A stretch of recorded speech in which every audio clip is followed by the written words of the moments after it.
District of Columbia, 18 or more vehicles are stolen every day, and as a result, those vehicles are used for illegal activities.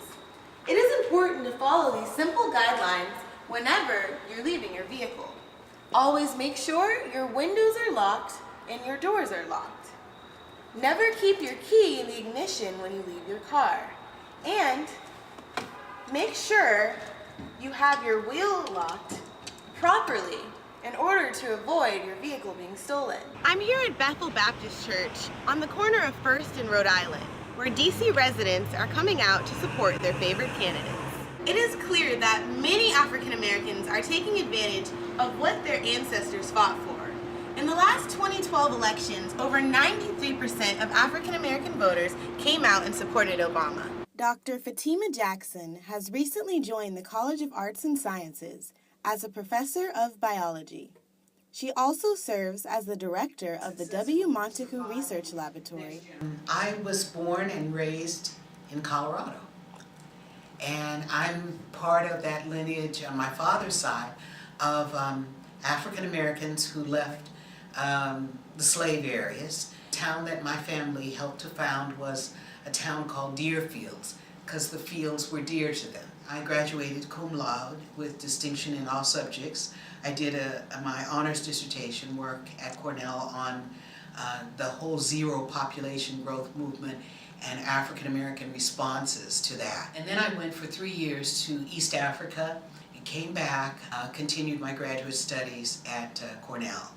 And I got my master's in 1978 and my PhD in 1981. I just want to say that I love her. She has so much insight. She knows this material in and out. The W. Montague Cobb Lab is recognized at Howard University as a unique collection of human skeletal remains. Almost 700 individuals, most of them African Americans, from the DC area, and they're collected from this. Some were born in 1830 and it goes all the way to 1969. This is an actual human fetus.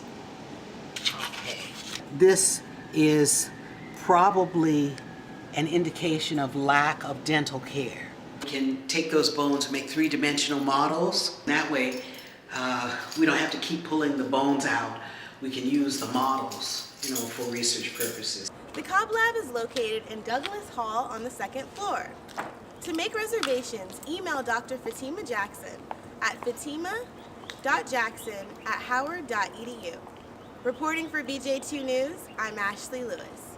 18-year-old Michael Brown was killed on August 9, 2014 by a Ferguson, Missouri police officer. He saw Michael Brown running away from the police car. He said Brown put his hands up and that the officer was chasing him. Lieutenant Goffney from the Torrance Police Department agrees that the Ferguson Police Department should have handled the situation differently. I think the department up there handled it wrong and should have handled it by giving a lot more information to the public initially, and instead of, after the riots occurred, releasing the information.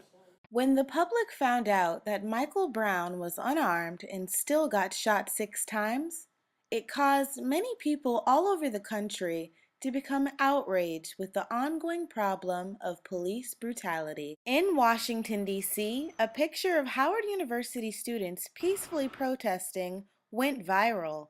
Students had their hands raised up in the air to honor Mike Brown. Grand jury is responsible for the indictment of the Ferguson, Missouri police officer. The trial deadline has been moved back to January 7th because there's still new information coming in. Reporting for News Vision in Washington, D.C., I'm Ashley Lewis.